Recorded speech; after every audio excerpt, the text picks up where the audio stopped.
All right. Welcome to the Scorched Earth podcast for Wednesday, January 22nd. Oh, God, this month seems like 10 years already. Today, we're doing the sports, and in a couple weeks, we're working out logistic issues. Brother Brian's going to be here, and we're going to be doing the podcast mostly on baseball 2 or 3 times a week, depending on what the schedule allows. And Brian's just a sharp cat. Him and I were exchanging thoughts tonight. Tonight was the announcement of the Hall of Fame. We got 3 new members, Ichiro, Sabathia, and Billy Wagner. Brian was a little angry that Ichiro wasn't unanimous. You know, I don't know. Is there really a perfect baseball player? Willie Mays wasn't unanimous. Hank Aaron wasn't unanimous. And personally, I kind of dig that. I mean, baseball is hands down the best Hall of Fame. It's really the only authentic one. And we're living in an era now where, celebrity is incorporated into being a baseball player.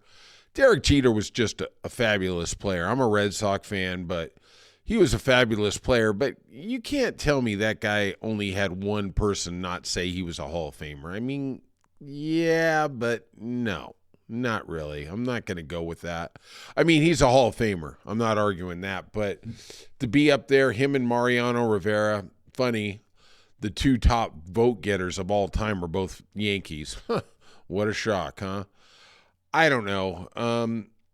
I was looking at it. Ichiro, just a fabulous career. Makes me wonder, he was the first guy in Seattle. Seattle has a very nice Asian population. I'm wondering why they weren't the stopping place for the Yu Darvishes and,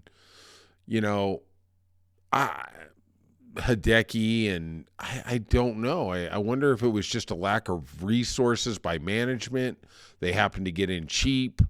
But Ichiro was just a fabulous player. We all know that. Set the single season record for 262 hits. Rookie of the Year, MVP. Great arm.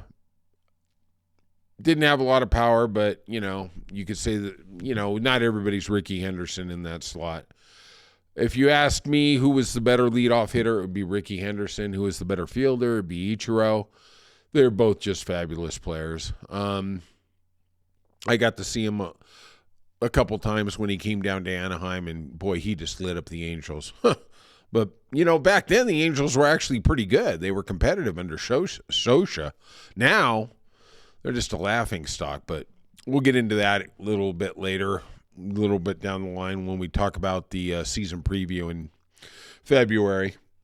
Sabathia, gosh, he liked to drink. God bless him. Let's do that.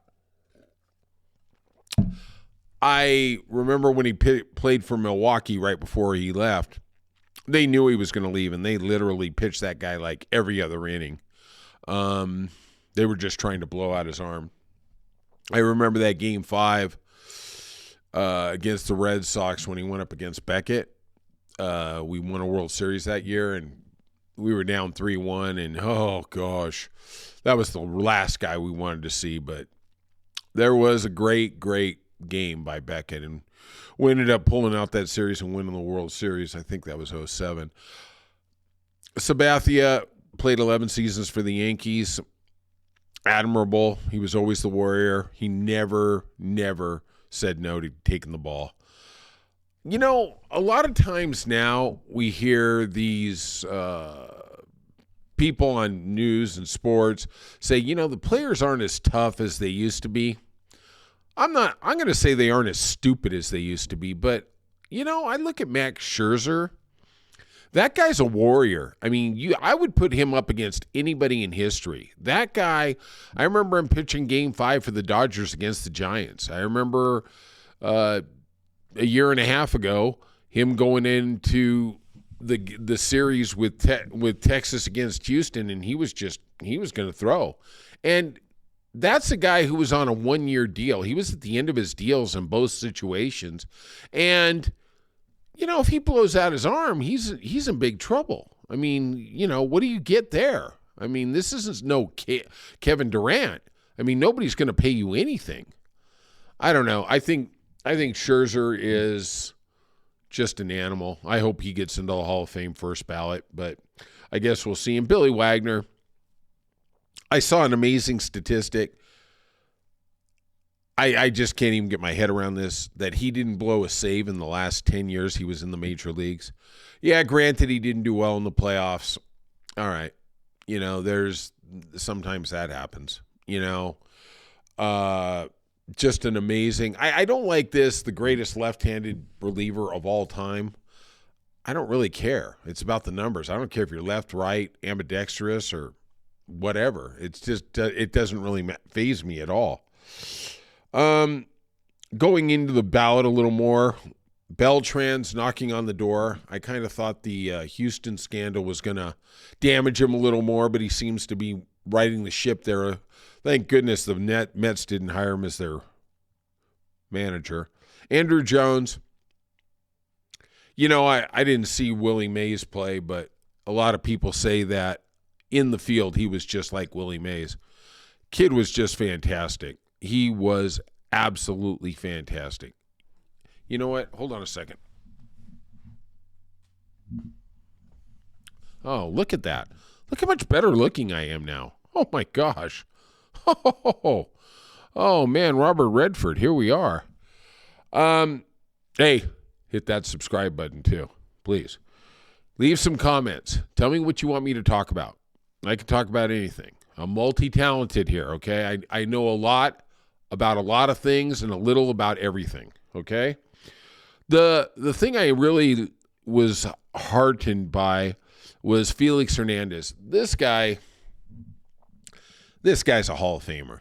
This guy had 5 lights out years with Seattle. He was, I would say, in the last 20 years, the two guys, this is going to be really controversial.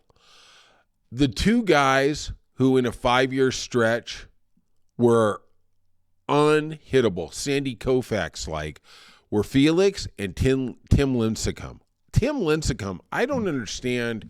I mean, he had a slight frame, but I'm telling you, he is what started the San Francisco dynasties.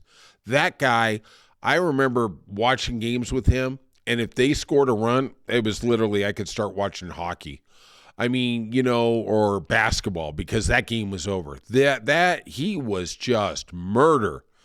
And I never really thought he got his due. Kane came in and,